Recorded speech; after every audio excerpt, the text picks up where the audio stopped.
Welcome back to Kwesi Bowl TV. Thank you so much for joining me once again. And today is week 2 review.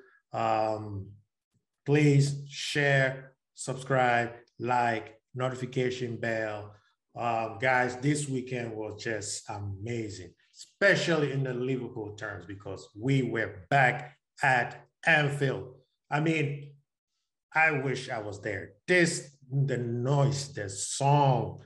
I mean, the fans being in the stadium. Yeah, shout out to Burnley for making noise. But guess what? When you're at Anfield, it's just a whole different level. And today was special one because also we had to shout out to the 97th person who died. But the fans made it so, listen to this, people. Listen to this and don't tell me you are not getting these things. Listen to this. Listen to this. It doesn't matter where you hear it. TV, phone. Imagine being in the stadium and hearing this song. Listen to it, guys. You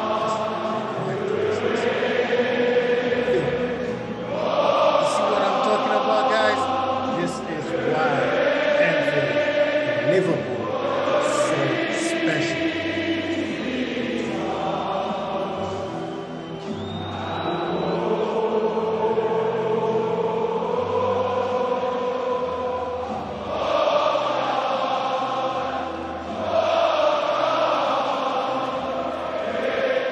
Welcome back, guys. Thank you so much for joining me again.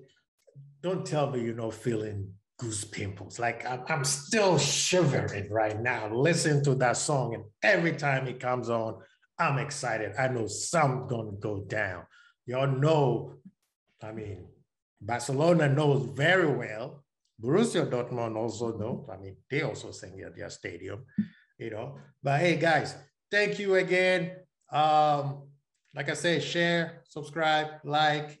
Let's just get to it. The game was very, very, just like I expected, just like I told you guys on my preview on Thursday. Like I said, Burnley, you know how Sean Dyche is going to set them up. They're going to be physical.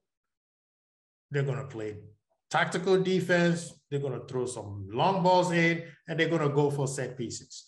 And that's exactly what they did when they came to Anfield. But one thing that I give it to them is when they came in, they tried to ruffle our feathers, try to catch us with a lot of long ball. I didn't expect them to play so many long balls. And even though they were down, they didn't, give up. They kept trying because towards the end of the game, they were getting a few chances. But hey, let's start. The game was very physical, like I said.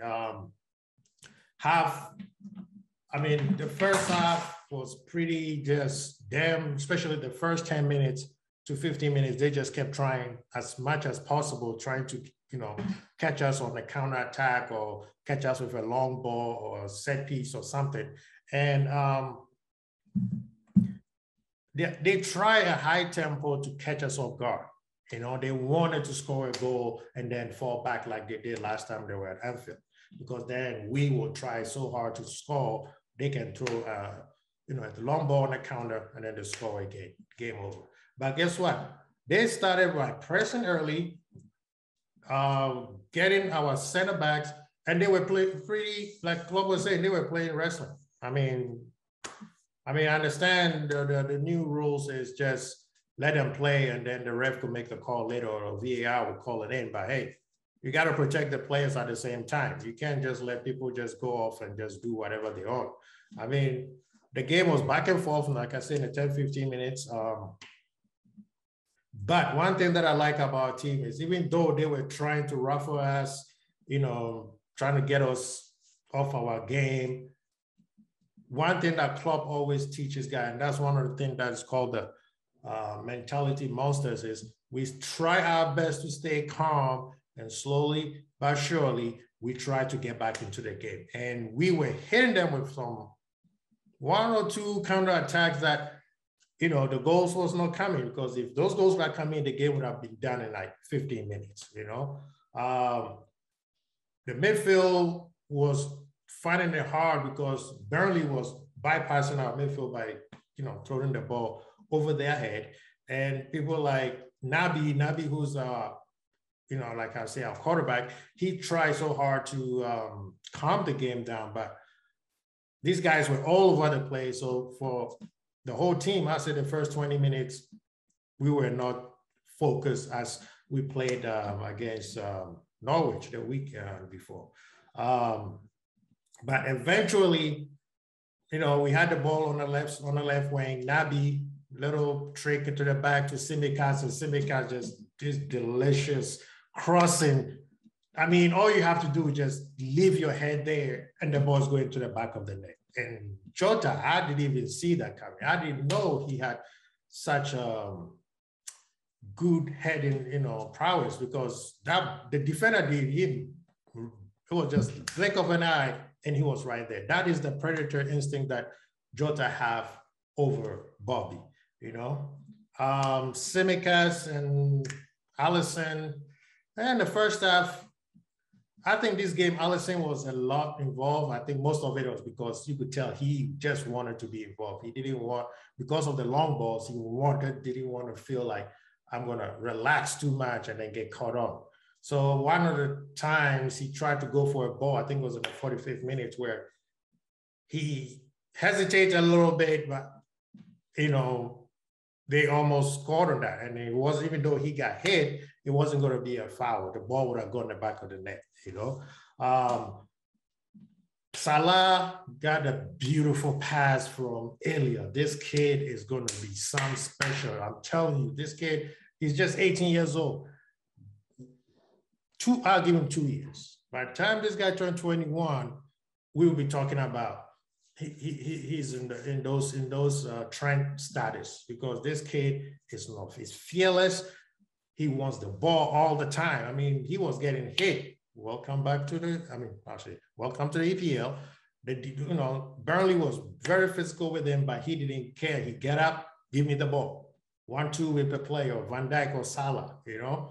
That ball that he gave to Salah, it was just beautiful. Salah didn't have to do much, just, you know, curve the ball into the back of the net. But hey, VAR came out and said it was an offside, which we all saw the line, so there's nothing to quarrel about. But that pass from Elliott to Salah, that one, I don't know, man. They should have just give us the goal just because that ball was so beautiful, you know? And then Trent also gave Mane a beautiful pass during the first half, where Mane tried to like change the direction of the ball, but his shin got in the way, so he couldn't really volley it properly, and it went straight over the bar. That pass from Trent, man. Trent right now, it's on a whole different level. His mental focus, his sharpness, and the man is on a mission. I'm gonna talk more about that, because this is not the Trent that we know. We went on the first half of 1-0. Like I said, the game was not as pretty as we played in Norwich, but this one, we expected that. So when they went, you know, Klopp also went in and told them, hey, we need to be more sharper, we need to be focused, and we need to control the ball, all right? Forget about all this nonsense that, you know, Burnley's tried to get us off our, you know, our mental focus. Second half, Klopp let them out early, so you know they were ready. But Burnley, guess what? They came in, started the same thing. Very physical, long ball, high tempo. The middle tried so hard to control. So in the first half, I heard, what's his name? Is it Tim Howard and Robbie Mustoe? They were making some comment that didn't make no sense to me, talking about Naby was the poor. Naby, yeah, he messed up in the first half in the 18 box where he passed the ball that he shouldn't have passed the ball that way. Yes, it was dangerous. But he played well, you know, with the circumstances that was going on. He was still trying to control the ball. He was still making good passes forward, you know.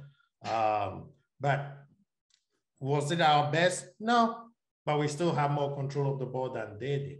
But then eventually you could tell when Nabi got the ball, Klopp probably told him, cool the ball down, slow it down, and pass it. And that's exactly what he did. And when we did that, we were on them, you know, and we knew they could not keep going on like that. There's no other team in the EPL, or even I should say in Europe, who's as fit as Liverpool. Eventually, they're gonna get to you, you know. They're gonna eventually suffocate you. You're not gonna be breathing like you just started. You know, the 100 miles per hour will start going to like 10 miles per hour. So eventually, we started control the ball more. You know, Naby and Hendo had the more of the ball, and Hendo was just magnificent. You know, the ball just controlled it. You know, like he was just being the captain that he is. That second goal, I need to talk more about the goal, but I'm not even going to talk about goal. The pass from Trent to Mane for the goal, I mean, off the ball, pass, ball into the net. You know, he didn't even let the ball cool down. As the ball come in, he chipped it in just like Pogba did last week. But the one thing that we need to pay attention, yo, is that pass from VVD to Elliott. How it just dropped on Elliott's chest, and Elliott also calm, cool, collected, or cool, calm, whatever. That pass is what we've been missing the whole of last year when VVD was out. Because if you look at that play again, we were passing through at the back and they were slowly pressing us. And they thought, hey, we got him, let's go for it. And guess what? VVD switched from all the way from the back to Elliott. Elliott puts the ball down, caress the ball down, give it to Trent. Trent just right there, one touch, boom, Mane, go. That is what we've been missing. That's one of the reasons why we were not playing well. People thought, oh, you guys, your defense, it had nothing to do with that. It was, we have a specific way of playing. And when we have all our guys, nobody can stop us. You know, so that goal, yes, I give Trent and Mane for putting that ball in the back of the net, but it started somewhere. I always said, if you mess up, it always started somewhere. And the goal started from VVD, Elliott, Trent, Mane, back in the net. So in the 80th minute, you know, Klopp made some changes, brought Thiago in for Keita, and then he also brought in Firmino for Jota. Burnley, like I was saying earlier, they could not continue with that high intensity. Eventually, they started burning down. They were slowing down. We were getting onto them. We were making chances, creating more chances, making more runs. But they also had a few chances. So, you know, I didn't feel like we were threatening, but one or two of them were very close. And Ali Becker, that's what Becker does, you know. And he made a few saves. I think he wants that Golden Glove this year, and he did very well. I mean, he was, you know, he was present. He let them know I'm present. It doesn't matter how big you guys are. I'm Alisson Becker, you know what I'm saying? So that game, he did very well, and he kept a clean sheet. And that's what was more important for him too. So that was the end of the game. I'm going to give out my ratings. Some of you might agree, some of you might not, but I will say this. I don't see any bad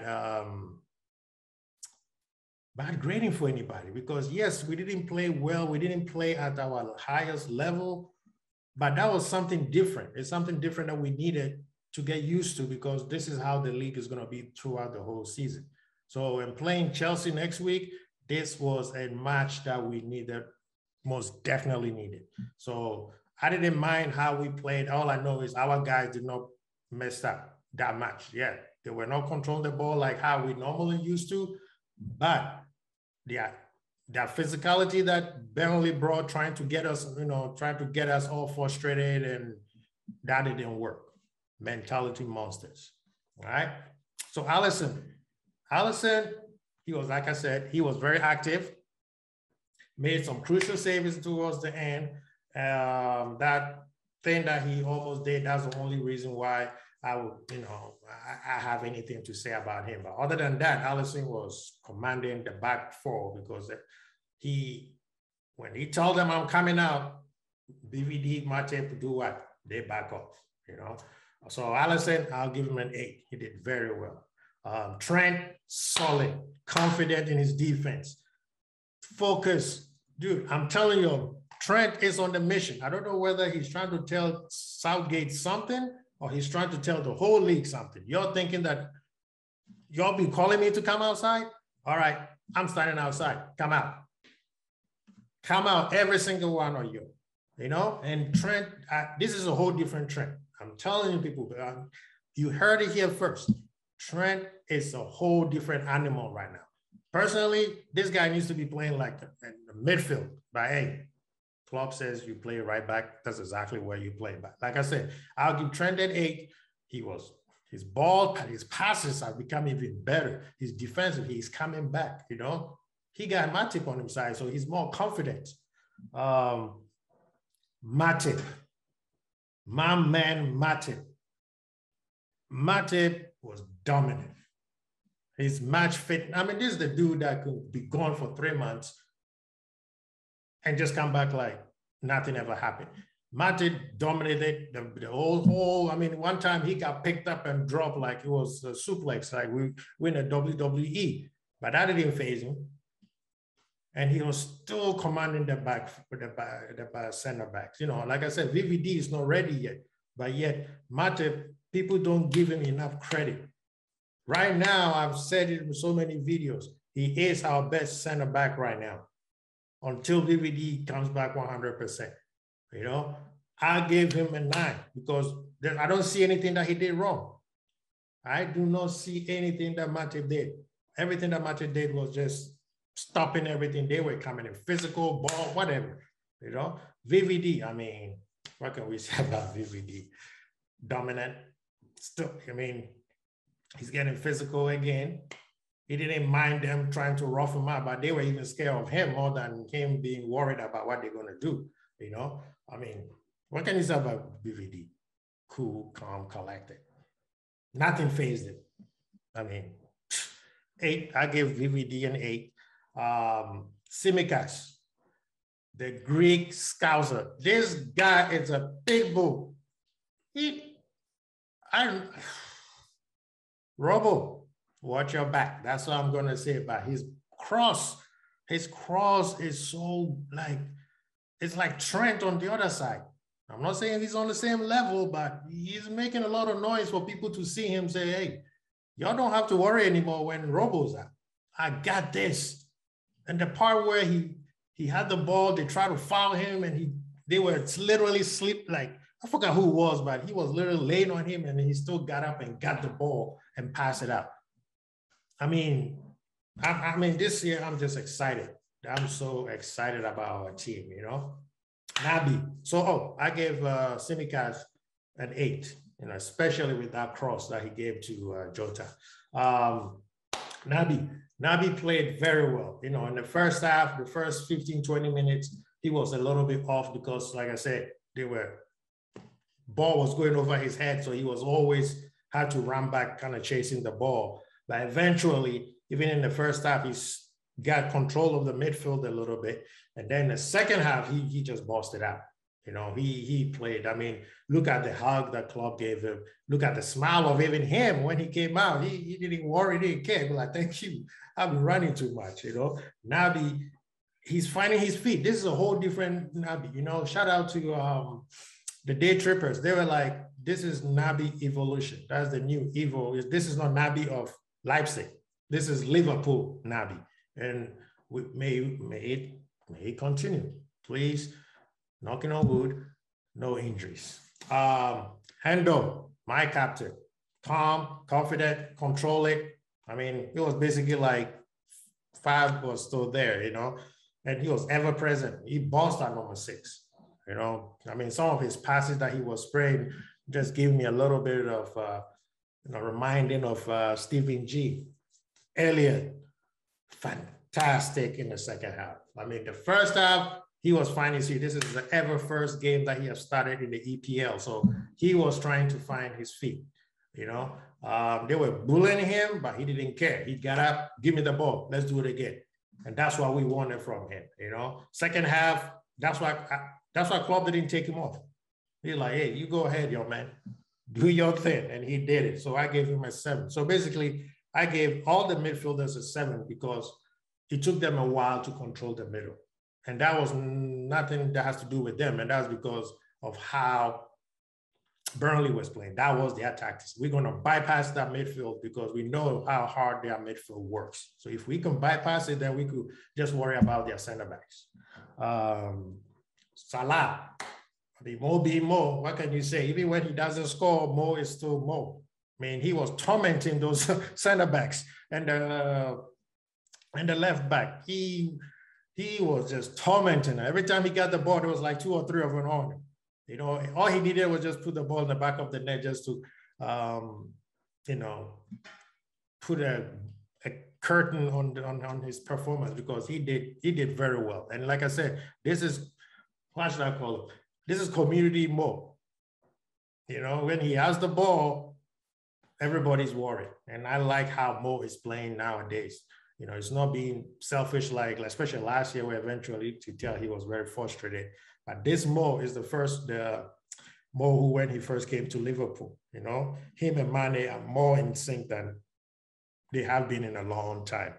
Jota, this game played much better than the first game because now he was holding the ball a little more. He was not releasing the ball way too fast.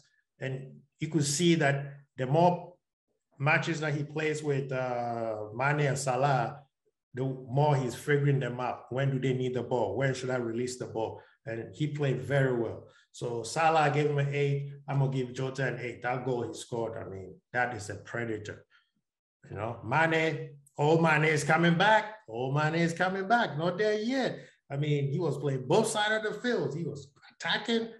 He was going back. You know, when he gets the ball, you know he's coming straight down your throat. You know, and he scored the goal. He was banging on the door, and then he scored his goal. That one that hit his chin, so one that hit his shin and the ball went over the ball would have been such a sweet goal. But he played very well. I give him an 8. So Ali got an 8, Trent got an 8, Matip a 9, VVD 9, VVD an 8, Tsimikas an 8, Naby 7, Hendo 7, Elliott 7, Mo 8, Jota 8, Mane 8, and then I don't normally give ratings for sub, especially if they came in after 60 minutes. I will start giving ratings for subs when they play more than 25 minutes or at least 20. You know, because like I said earlier, Thiago came in for Naby, Firmino came in for Jota, and the one person that came in that was very excited to see was Gomez. He came in for Tsimikas, and I think that one was on purpose because Klopp wanted him to get that standing ovation from the cup. And yeah, he had it. He got a standing ovation. Then Tsimikas, congrats, man. That's respect. That's respect from the cup. But yeah, guys. Overall, I think this was a different game. We're not going to play our best game all the time, but eventually the most important part is we got 3 points. So that is the most important part. But hey, they brought it and we gave it to them, There was also a few games over the weekend. I caught a few of them. Let's look at them. We had, of course, we were our first game lunchtime. Man City basically just put all their frustration on Norwich. What's the name? I was always rooting for the Leeds and Everton game, which I thought it was pretty entertaining. 2-2. I was surprised with Crystal Palace and Brentford. I thought we were going to see more goals than that. Aston Villa, wow, Ings, his volley was something else. They started, maybe this was their first game was what they needed to get them back on track. What other game out there that was interesting? Let's see. Tottenham, oh yeah, they beat Wolves, even though Wolves dominated them. They got lucky. I believe they got lucky. I mean, the penalty, but Wolves need another striker because they can't play well like that and not be able to score. Otherwise, they're going to be fighting for relegation. And then Southampton versus Man U. Yep, this is the reason why I was telling people Man U is not part of the teams that are going to be challenging. Southampton came over with a plan and they knew what to do because they saw the Leeds game last week. And what was the plan? Was make sure when Pogba and Bruno gets the ball, you are right in front of them. And that's exactly what they did. And, they stifled out Pogba. Pogba could not play as much, even though he was the reason why they get the equalizer. Bruno was not being seen at all. There's no Bruno who played against Leeds, because Southampton came in with that plan that we're going to choke out their midfield. And that's exactly what they did. And the two important people in that midfield is Pogba and Bruno. Arsenal versus Chelsea. This game was interesting. For about 10 minutes, Arsenal was in the game. And then Chelsea just took over. I mean, not at one point that I felt like Chelsea was in danger. Yes, Arsenal had a few breakaway that, it looked like they were going to do something. And then there was one or two times where they were very close. I mean, Mendy had a beautiful save. But I didn't see anything that tells me that Arsenal was going to give Chelsea any problem. I mean, it was expected for them to lose. They played better than they played against Brentford, but this game was for Chelsea. Chelsea dropping points. No, I didn't see that happen. Lukaku is back, and Lukaku did exactly what they brought him for. Tapping. Simple balls, put it in. That's something that Werner could not do, And Lukaku was bossing their defense up, and he did well, So next week they're playing Liverpool, so that will be the exit test. But hey, Arsenal, 130 million. For what? You spend the money. I mean, we keep hearing that, especially from Liverpool fans who are the FSG out. Oh, they're showing ambitious. And what's the ambition that they're showing? Oh, they spent 130 million. Okay. What did we see? Please explain to me what kind of ambition is that? There's no plan. Spending money does not mean anything. Yes, it helps a lot when you have a lot of them, but you have to have a plan with it. And Arsenal didn't have any. They just bought those players. Yes, they bought the players for the future, and I think that's the plan. They're looking out for the 2-3 years ahead. But one thing that I would say, my boy IZ told me, he's a big Gunnar fan. He said, we did the same thing with Alex Chamberlain. We did the same thing with Walcott. Bought for the future, now where are they at? So it is a gamble, but it could work. But right now, they have no plan. They just spent 130 million to shush the fans out. Now the fans are like, well, we need to let them out because they spend 130 million. He gave you a checkbook and you spend it. So don't look at the Kroenkes, look at your management. Yes, they are the one who hired them. So you could criticize them for hiring those kind of people. But if I were you, Arsenal needs to go buy a whole bunch of knee pads and go beg for Arsene Wenger to come run the front office. Don't put him back in the coaching because that's not going to work. But anyway, we got some news. Big Shaq, as you can see, wearing that Leon jersey. It seems like Liverpool and Leon has broken a deal. I think this is about 9.5 M's, whether pounds or euros, but Yeah, the man is moving on. Hey, the man, you know, injuries held him back. You know, I mean, he came in, he wasn't going to be a starter, but, you know, Big Shaq, you know, he had the one or two few games that, you know, that Man U game that he scored 2 goals, the Barcelona game that he crossed the ball. I mean, we had some a few games with Shaq, but hey, it's time for him to move on. And that allowed us, and I think Woodburn also is going to Hearts on a loan, a year long. But in terms of Shaq, that allowed us to have one more space for a non-homegrown player. So this week we got 9 more days. So we're going to see if Klopp wants another person, because the way the team is right now, you know, I know people are paranoid because what happened if what happened last year happens again? That was an outlier. If it happens again, then we need to talk about our physios, but nah, this not going to happen again. But yes, we personally, I say we need 2. 3 will be great, but 2. But the way things are going, it seems like we probably will get 1. And I'm thinking, and to make it quick, when they say Fab will not be there, I got worried. LFC, we need to start looking at our number 6, because I don't want Hendo, as much as he played well, I don't want him to be playing number 6. I want Hendo under the 8, helping out Trent or pushing that pressure up top.